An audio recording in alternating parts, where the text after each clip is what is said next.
Et plus triste encore pour lui, il a rejoint l'équipe du Real pour être reconnu à sa juste valeur, pour remporter le Ballon d'Or et être la star de l'équipe. Aujourd'hui, on a l'impression que toutes ces opportunités sont en train de s'offrir à Vinicius Junior. Parce qu'avec la présence de Kylian Mbappé dans l'équipe, si Vinicius Junior performe plus que Kylian Mbappé, il va avoir encore plus d'estime et plus de crédibilité aux yeux de tout le monde. On attendait une réaction, on attendait un éclair, on attendait surtout un but. Kylian Mbappé est resté muet face à Osasuna avant-hier. Le ciel madrilène s'assombrit encore et encore pour le Français Mbappé au Real. Épisode 11 avec Tony Masson et Alex Brisson. C'est du match de Kylian Mbappé. Quelle note lui avez-vous attribué, Omar? 5, parce que, encore une fois, il lui manque le déclic, mais je lui donne des situations atténuantes, parce que je pense que maintenant... On l'a vu d'ailleurs dans le sujet de Tony, il y a quelques actions qui ressemblent au grand Kylian Mbappé, notamment quand il fait son rush d'un champ. Ça veut dire qu'à travers ces actes bien concrets des actions, il faut essayer de le mettre dans les situations pour que lui puisse produire ces choses-là. On le verra dans un instant, les conseils que vous donnez à Carlo Ancelotti. Vous allez lui expliquer la vie, vous allez lui expliquer un petit peu le football, ça commence à bien faire. La note de Benjamin? J'ai pas mis la moyenne.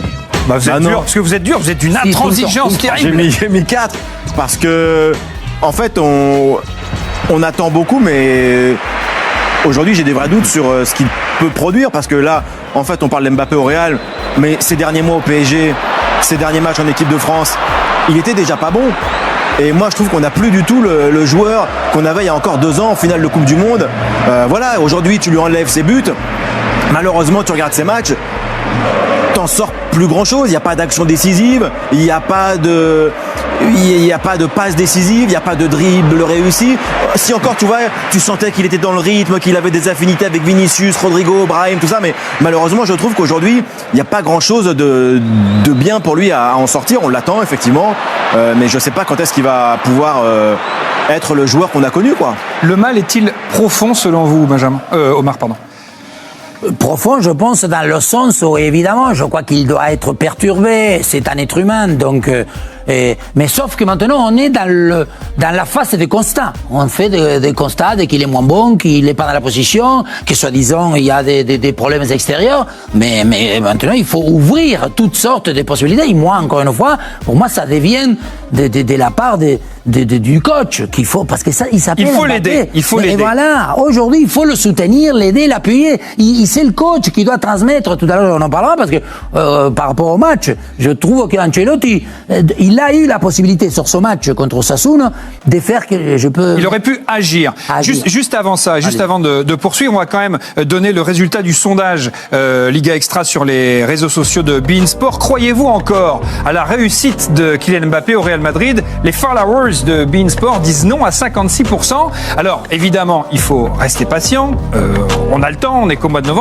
Mais il y a un doute quand même qui s'immisce, et notamment auprès des gens qui le soutiennent et des gens qui le suivent et du public français. Est-ce que sa place est réellement menacée au Real Madrid? Non.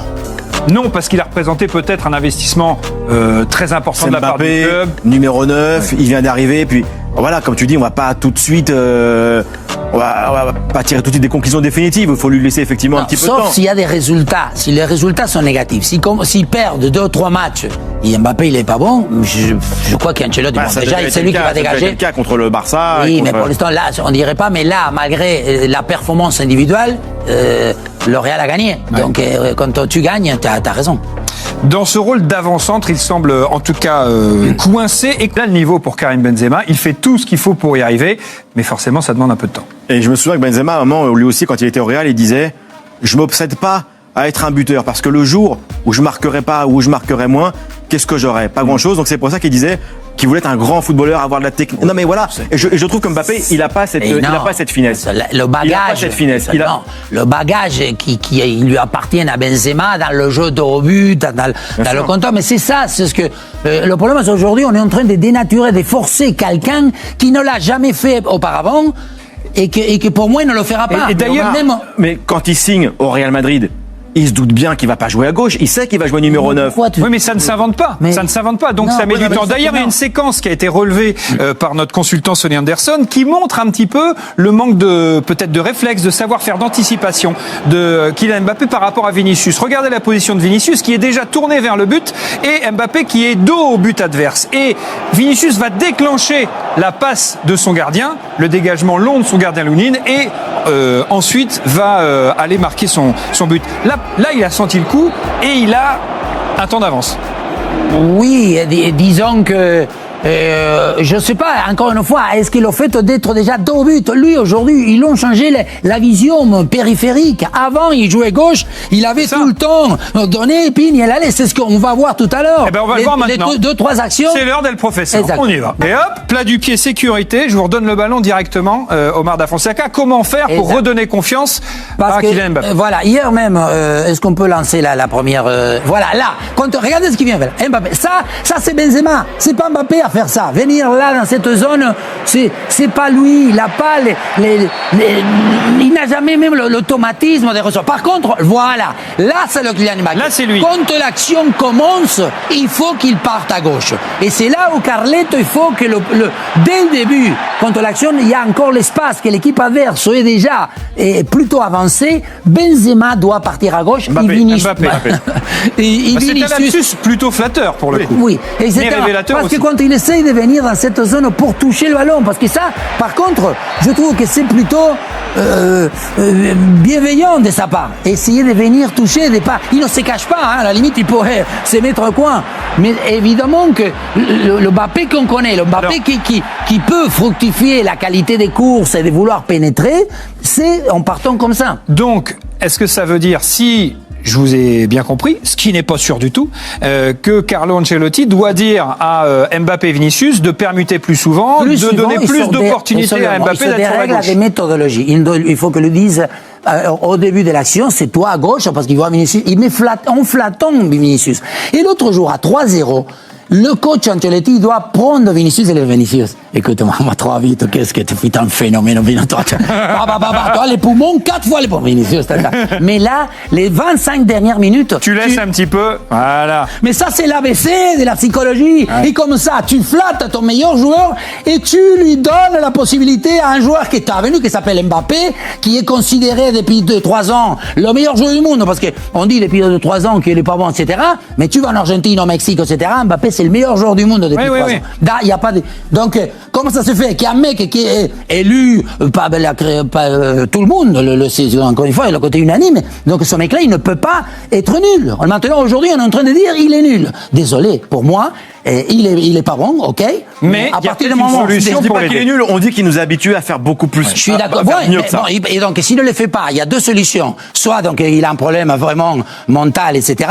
Soit aujourd'hui, il a besoin de qu'on l'aide, qu'on le mette, qu'on lui dise petit, maintenant tu vas partir à gauche dans des phases spécifiques. Au début de l'action, tu vas commencer à partir à gauche et tu verras qu'on te fera 2-3 actions.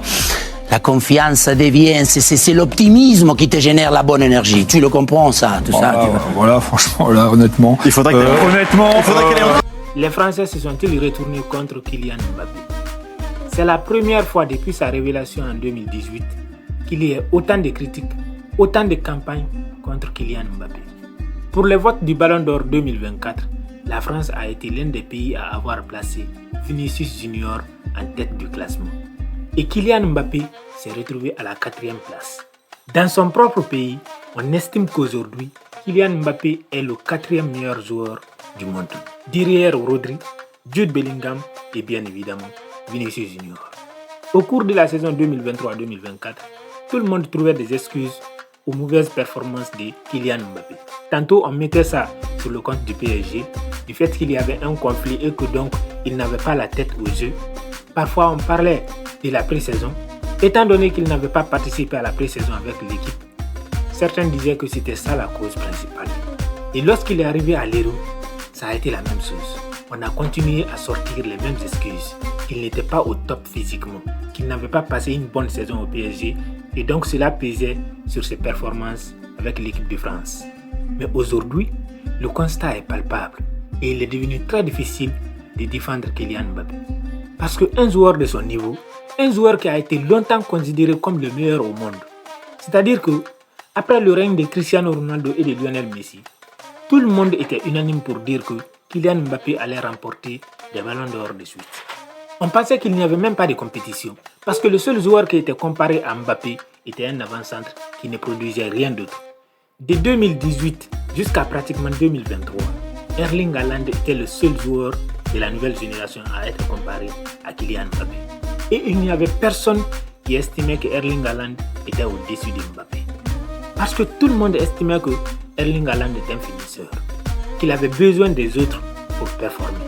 Alors que Kylian Mbappé n'avait besoin que de l'espace et du ballon pour faire des merveilles. Sauf qu'aujourd'hui, malheureusement, cela fait maintenant très longtemps que Kylian Mbappé est en dessous de Erling Haaland, sans même parler de Vinicius Junior. Parce que force est de constater que depuis 2 saisons maintenant, Vinicius Junior s'est positionné comme le meilleur joueur du monde. Au même moment, on assiste à la dégringolade de Kylian Mbappé.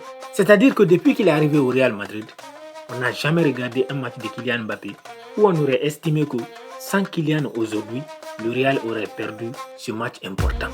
À chaque fois qu'on a eu besoin de Kylian Mbappé sur un terrain difficile, il n'a pas performé.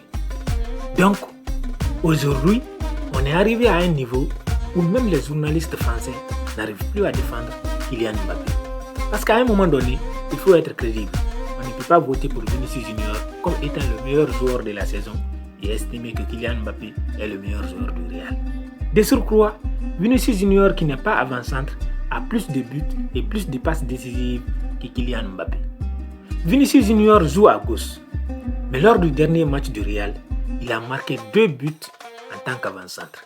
Au même moment, Kylian Mbappé a été fantomatique durant tout le match.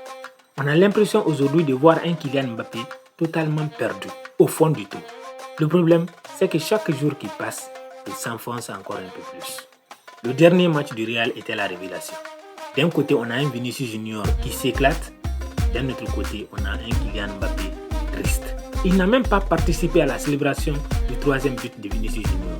Et dès la fin du match, il est rentré directement au vestiaire. Aujourd'hui, Mbappé est triste. Et on a l'impression qu'à chaque match, Vinicius Junior ne fait qu'enfoncer un peu plus Kylian Mbappé. Parce que non seulement il joue dans une position que tout le monde estime être la position favorite de Kylian Mbappé, mais en plus de ça, il performe même dans la position où on a mis Kylian Mbappé. Et Carlo Ancelotti n'a pas envie de changer les choses. Ce qui veut dire qu'on ne risque pas de voir un Kylian Mbappé étincelant d'aussitôt. Et s'il continue à ce niveau-là, espérons que le Real va continuer à gagner ses prochains matchs. Sinon, moi j'ai bien peur que Kylian Mbappé finisse par se retrouver sur le banc. Parce que l'équipe ne peut pas continuer à compter sur un joueur qui n'apporte absolument rien sur le terrain. Il ne défend pas, il ne convertit pas les occasions qu'on lui donne et il ne crée pas d'occasion. Mbappé aujourd'hui, c'est un poids sur l'équipe du Real et ça ne va pas continuer comme ça malheureusement. Donc il faudra absolument trouver la solution. Et malheureusement, Kylian Mbappé a perdu aujourd'hui tous ses soutiens. Des supporters aux journalistes, de moins en moins de personnes apprécient aujourd'hui Kylian Mbappé. D'un côté, il y a ceux qui jugent son bilan sportif, alors que d'un autre côté, il y a ceux qui jugent son attitude en dehors du terrain. En attendant, force est de constater aujourd'hui que Kylian Mbappé est loin, très loin même, de l'attente de tout le monde, y compris de lui-même. Et plus triste encore pour lui, il a rejoint l'équipe du Real pour être reconnu à sa juste valeur, pour remporter le ballon d'or et être la star de l'équipe. Aujourd'hui, on a l'impression que toutes ces opportunités sont en train de s'offrir à Vinicius Junior. Parce qu'avec la présence de Kylian Mbappé dans l'équipe, si Vinicius Junior performe plus que Kylian Mbappé, il va avoir encore plus d'estime et plus de crédibilité aux yeux de tout le monde. Parce que souvenez-vous, on disait que Kylian Mbappé portait l'équipe du PSG, qu'il ne méritait pas cette équipe-là, que ses coéquipiers étaient nuls. Aujourd'hui, il évolue dans l'équipe du Real Madrid, la meilleure équipe au monde. L'année dernière, les gens disaient que Vinicius Junior joue au Real Madrid. Et c'est pour cela qu'il est à la lumière. C'est pour cela qu'il performait bien. Aujourd'hui, avec Kylian Mbappé à ses côtés, Vinicius Junior continue de performer. D'un autre côté, on a Kylian Mbappé qui est perdu. Alors, quelle excuse on va continuer à donner à Kylian Mbappé? Est-ce qu'on va dire que les autres stars de l'équipe, qui sont Rodrigo, Vinicius Junior, Fede Valverde ou encore Jude Bellingham refusent de servir Kylian Mbappé à l'attaque parce qu'ils sont jaloux ou alors parce qu'ils ne l'aiment pas? Non, si on n'est pas de mauvaise foi, il suffit de regarder les matchs du Real. À chaque match, Kylian a au moins 2-3 occasions franches de but. Malheureusement, il n'arrive pas à les concrétiser. Contre le Barça, si on avait un très bon avant-centre, on aurait pu marquer 3 buts. Et Kylian Mbappé aurait pu marquer au moins 2 buts, au moins. Il est sorti de ce match réduit. Il a été l'un des pires joueurs de ce match. Donc aujourd'hui, Kylian n'est pas le Kylian qu'on attendait au Real. Et malheureusement pour lui, tout le monde est en train de s'en rendre compte. Je dis malheureusement parce qu'avant, les journalistes n'avaient pas l'air de voir les mêmes matchs que nous autres on voyait. Quand on critiquait Kylian Mbappé, il trouvait toujours des excuses de gauche à droite pour essayer de faire croire qu'il a quand même bien joué. C'est quand même grâce à lui si ce geste-là a été fait, si ce joueur-là a fait ça, et ainsi de suite. Mais aujourd'hui, on ne peut pas dire que c'est grâce à Kylian Mbappé si Vinicius Junior performe. Et on ne peut pas dire que c'est parce que Vinicius Junior joue sur le côté gauche que Mbappé a disparu. La preuve, lors du dernier match, Mbappé a joué 25 minutes sur le côté gauche. Rien. Vinicius Junior a marqué 2 buts dans l'axe. Finalement. En tout cas, j'attends vos avis dans les commentaires de cette vidéo. Si vous avez aimé, n'oubliez pas de vous abonner et surtout de regarder l'autre vidéo qui s'affiche juste là.